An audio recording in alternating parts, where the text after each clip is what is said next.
Okay, welcome to the stream where I want to talk today about this troubling announcement that's just been made. It was actually made yesterday, and I really think that it hasn't been covered correctly. Even a lot of military analysts have covered this. I was watching it over the last 24 hours, and I think that everybody is missing the point on this escalation and how it could actually lead to some pretty dire consequences. So I'm going to talk about that today in this stream.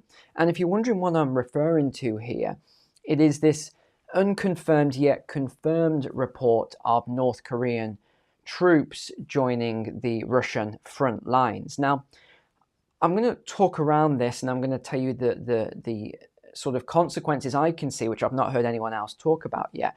But firstly, these 10 to 12,000 troops that everybody's talking about, I actually don't think they're going to be frontline troops. Perhaps about 1,500 of them, which are potentially special forces, could be, yes. But I don't actually think that these troops that everyone's talking about going to the front line will actually go to the front line. And we'll get into that a little bit later, why. But in essence, it's because I think they're more support, or they're going to be training and learning for their own military. And that's what is going on there. So what is this, before we get into all the articles, what is this unintended consequences then I'm referring to, which I think everybody has missed? Well, you remember this has been going on years now, since I first started, even months before Russia crossed the border into Ukraine. I was talking about the buildup of Russian troops and all the paratroopers doing their exercises near the border. So we talked about this way before it even happened. And over the last couple of years, I've talked about stages as we've been going through from stage to stage. And one of the last stages I was talking about was these boots on the ground trainers. And that after trainers, it will probably be the long range weapons. We haven't quite seen that yet. But then after the long range weapons, I said it will be Western troops, potentially NATO troops on the ground, boots on the ground. We haven't got to that point yet. But that is really where this story that's come out is a wild card. Why? You look at the pact that's been signed between North Korea and Russia now. It's a defense pact. So if one is attacked, the other will come to the defense. This is now, it's not a secret. This isn't sort of, maybe a media outlet's making this up. This is a fact.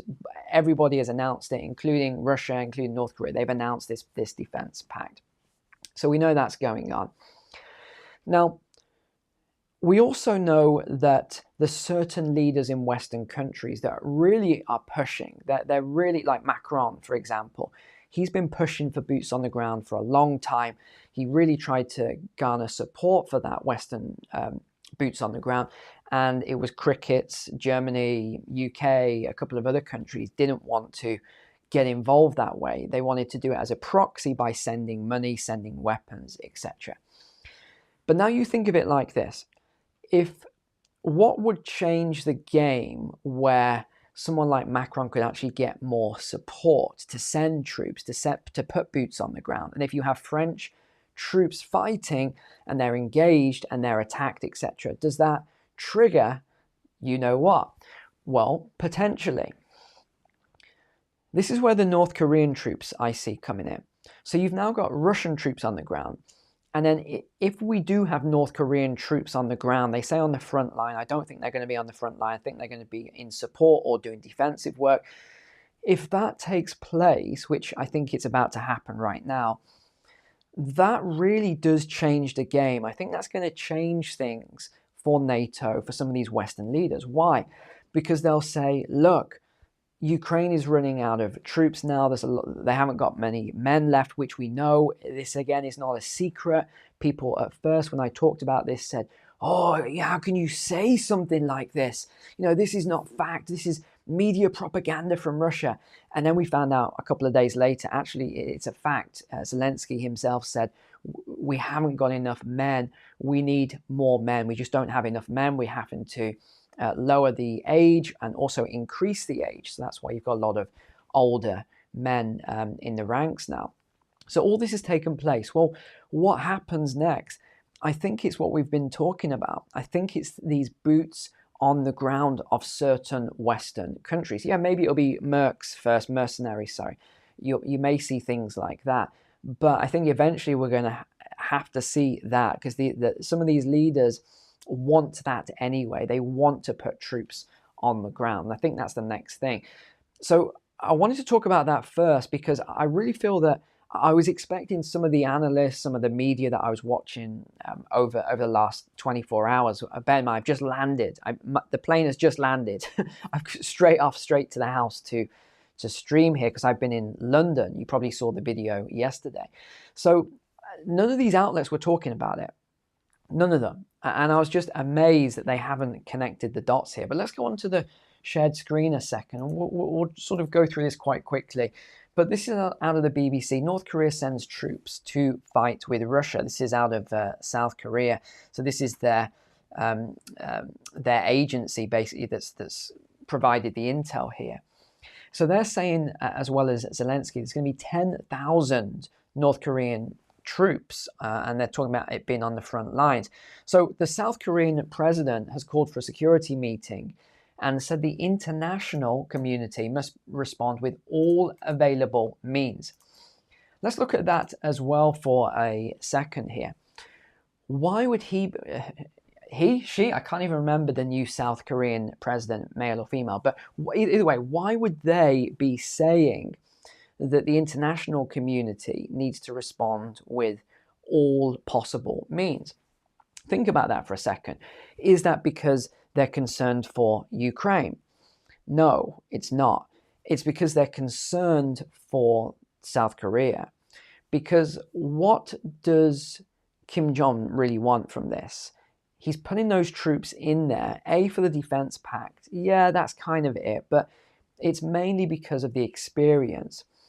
One of the first things that I learned when in the military, actually, when I became an NCO, was that it's all about experience. Why do you exercise your troops really hard? Why do you push your troops beyond, certain limits? Why do you want to be the best? Why do you want your team to be the best, etc.?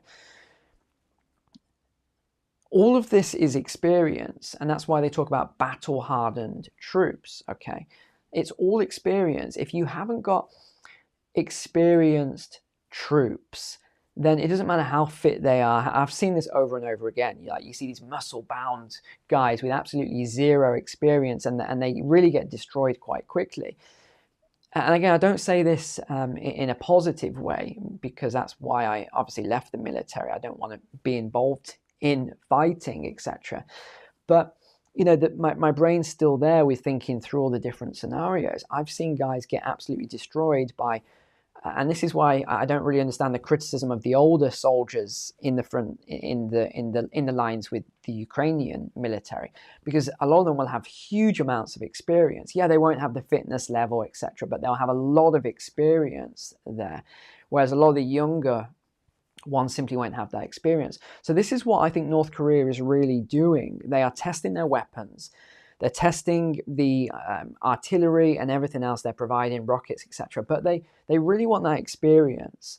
And then those troops, what will most likely happen, and again, I'm guessing, is they won't just keep those troops as an elite unit. They will actually divide those troops between the NCOs. They'll divide them into other units so that they can pass on the experience and train the next ones. So I think this is why South Korea is really concerned about it. I don't think it's their concern for Ukraine. I think it's their concern because if there's ever another North-South war, then North Korea will have a lot more experience. So that's probably what I think is going on here. But yeah, the BBC, so this came out of the NIS, the National Intelligence Service anyway. Al Jazeera has covered it as well. Everybody has covered this, Politico as well. They've talked about the 1,500 Special Forces troops here. So I just wanted to do a real quick stream today here, just to talk about this briefly, because I do think this could change things in the conflict. We're going to have to monitor it, and of course I'll monitor it without covering it every single day, a story every single day. I'll monitor it for you. But that's what I see as happening here. I see, everything I've just covered there. We don't need to summarize it. But All right, thanks for being online. I hope that helped to, because I did get some questions about what's happening there. Hope that helps to summarize it a little bit, give you a little bit more insight what could be happening and what could come next. All right, take care. God bless. I'll see you on the next video.